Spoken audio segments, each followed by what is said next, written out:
गए हालात बदल जाएंगे, हालात बदल जाएंगे।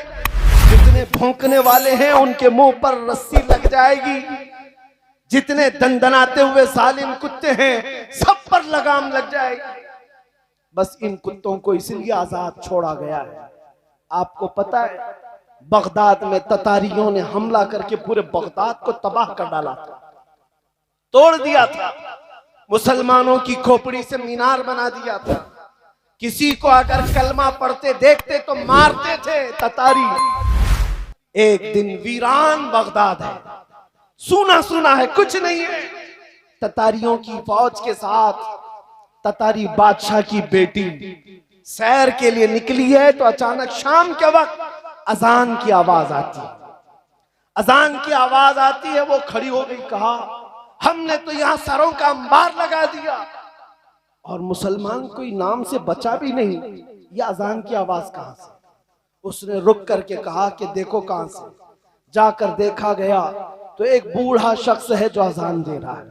पकड़ करके लाए, उसको ला करके उसको बांध दिया। उस खातून ने कहा इसको दरबार में लेकर चलो। लेकर आने के बाद उस खातून ने पूछा बड़े साहब आप मुसलमान हो? कहा हाँ अल्हम्दुलिल्लाह मुसलमान।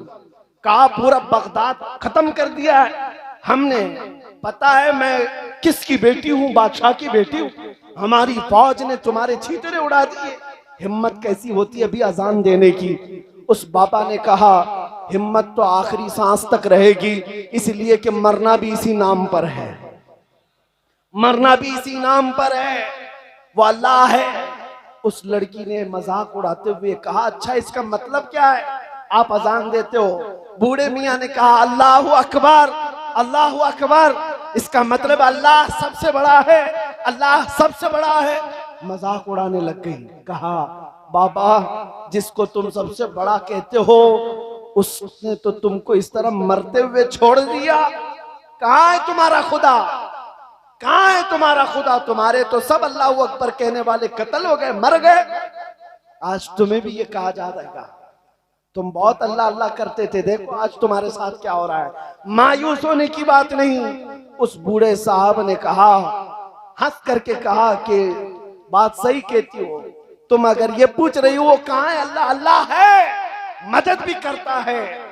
लेकिन बाबा साहब ने कहा तुम्हें पता है कि बकरियां चराने वाला जो रेवड़ लेकर के जाता है, रेवड़ लेकर के बकरियां का झुंड लेकर जाता है, तो वो जब बकरियां चलती रहती हैं तो साथ में कुत्ता भी होता है। बकरियों का चरवाहा कुत्ता भी पालता है। कुत्ता क्यों होता है कि बकरियां जब भटक करके रेवड़ से सड़क पर आ जाती हैं या इधर उधर जाती हैं, कुत्ता भौंक भौंक करके उनको रेवड़ में जमा कर देता है। कहा ये तो देखा है। उस बुजुर्ग ने कहा उम्मत मुस्तफा ये रेवड़ से जब भी हट जाती है अल्लाह तुम जैसे कुत्ते हम पर छोड़ता है। तुम्हारा जुल्म जब बढ़ जाता है और हम फिर से जमात में मुत्तहिद होते हैं अल्लाह तुमको फिर खत्म फरमा देता। ये हालात हैं, खत्म हो जाएंगे, ये जुल्म खत्म होगा। ऐसा नहीं है कि जुल्म की रात लंबी होगी। कुफ्र की हुकूमत चलती है, जुल्म की हुकूमत नहीं चलती, ये बात याद रखो। लेकिन आपका इम्तिहान लंबा ना हो जाए, इम्तिहान लंबा ना हो जाए। तुम आज रेवड़ से भटके हुए हो, जमात से हट करके निकल पड़े हो। मुझे एक बात बताओ, अभी मैं नारा लगाऊं इस्लाम जिंदाबाद, तो जवाब दोगे कि नहीं दोगे? बल्कि इतने जोश में देंगे इस्लाम जिंदाबाद, इस्लाम जिंदाबाद। क्यों नहीं जवाब देंगे? हमारे दीन से हमें प्यार है या नहीं? आपको प्यार है ना? और इस्लाम जिंदाबाद का नारा लगाएंगे? मैं पूछता हूं मेरे अजीजों, जिस इस्लाम जिंदाबाद का नारा बड़े जोश से लगाते हो उस इस्लाम को अपनी बेटियों पर क्यों नहीं पसंद करते? उस इस्लाम को अपनी बीवियों पर क्यों नहीं पसंद करते? ये इस्लाम सिर्फ मस्जिदों में क्यों नजर आता है? तुम्हारी शादी महलों में कहां जाता है इस्लाम? फिर इसका मतलब ये है कि तुम पूरे इस्लाम जिंदाबाद नहीं कहते, जितना तुमको चाहिए उतना ही कहते हो।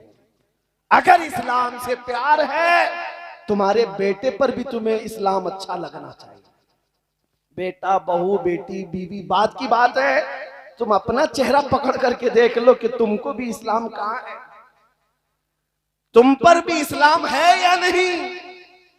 इसीलिए हाली ने कहा था, ए खासान रसूल वक्त दुआ है, उम्मत पे तेरे वक्त जब आके पड़ा है। जो दीन निकला था बड़ी शान से अपने वतन से, आज वो परदेश में आके गरीबुल गुरबा। ये दीन आज अपनों के अंदर ही अजनबी बन गया है, अपनों के अंदर अजनबी बना है। पता है आपको, शेख सादी रहमतुल्लाह अलैह एक जगह फरमाते हैं, कयामत के दिन इस्लाम भी शिकायत करेगा मुसलमानों के खिलाफ, मुसलमानों के मुतालिक ये कहेगा, ऐ अल्लाह कुफ्फारों मुशरिकीन की तरफ से जो मुझ पर हमले होते थे वो अलग थे, लेकिन मेरे मानने वालों ने मुझे तन्हा कर रखा था। सिर्फ ओकेशनली मुसलमान हैं, यानी हम मुसलमान कब हैं? जुम्मा में हैं। हम मुसलमान कब हैं? जब हमारे घर में किसी की मौत हो जाए, टोपी भी आ जाएगी, कुरान भी घर में आ जाएगा, उसके अलावा इस्लाम क्यों नहीं आता? अजीजा ने गिरामी वकार, कुरान कहता है, इन्नल्लाह ला युगय्यिरु मा बिकौमिन हत्ता युगय्यिरु मा बिअनफुसिहिम। बेशक अल्लाह ताला उस वक्त तक किसी कौम की हालत नहीं बदलता जब तक उसको खुद अपनी हालत बदलने की फिक्र ना हो। आपको अपनी बदलने होंगे। कैसे बदलेंगे? जाओ आज के बाद से घरों में अपने बच्चों को लो, इन बच्चों को आवारा ना छोड़ो, इनको मोबाइल थमा करके अब तुमने तो कहानियां सुनाना भी छोड़ दिया। अब ये बच्चे गुडे गुड़ा की, चोर पुलिस की कहानियां भी नहीं, बल्कि तो अब ये पोर्न देखने लग गए, बेहयाइयां।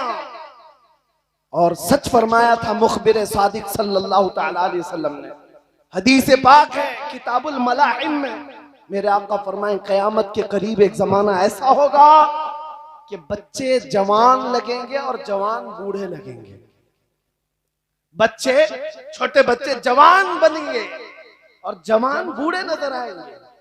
इन 4 साल के 5 साल के बच्चों को देखो, ये एडल्ट तस्वीरें, ये एडल्ट फिल्में देखने लग गए। कोई कंट्रोल नहीं है मोबाइल पर, तुमने छोड़ रखा है। और अपने हाथों से इतना तबाह कर लिया नौजवान कि जब ये 20-22 साल का हो गया तो इसकी कमर झुकने लग गई, बुढ़ापा नजर आ रहा है। 25 साल के जवान बूढ़े नजर आने लग गए, अपने हाथों अपने आप को तबाह कर लिया। ये हुजूर का फरमान है। इसीलिए मैं कहता हूं अपने घरों से तब्दीली शुरू करो, अपने बच्चों को लेकर बैठना सीखो। क्या आप संडे टू संडे अब इन बच्चों से मुलाकात करते हैं? उसके अलावा दिन भर ये स्कूल में या ट्यूशन में, या रात को जब आए तो ये आपके आने से पहले सो जाएं और आपके जाने से पहले